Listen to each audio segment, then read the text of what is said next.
శ్రేష్టమైన దేనిని మరవకమని దావీదు మీ రుణాన్ని మేము తీర్చగలం తండ్రి. సర్వ శరీరుని ఎద్దకు వచ్చి మమ్మల్ని కనికరించండి. అత్యంత సందర్భంగా నిన్ను స్తుతిస్తున్నాం తండ్రి.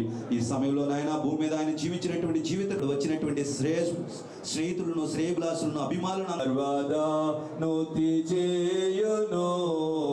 నీతి గలయే నీతి గలయే స్తుతి మీ ఆత్మతో నావలే మువ్వవేదురు లెబనోను ఉన్నా. ఎందుకంటే దేవుణ్ణి అంటి పెట్టుకున్న వారు వంచండి, కళ్ళు మూసుకున్నారు.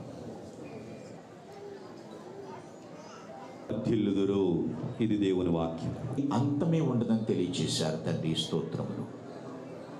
లేఖన భాగంలో నుంచి మాట్లాడిన మాట, నేను ప్రారంభించి ప్రవేశపెట్టిన పథకములు ఎలా జరుగుతున్నాయి అని తండ్రి దాన్ని తక్షణమే ఎక్కడ నీతిమంతులు ఎప్పుడు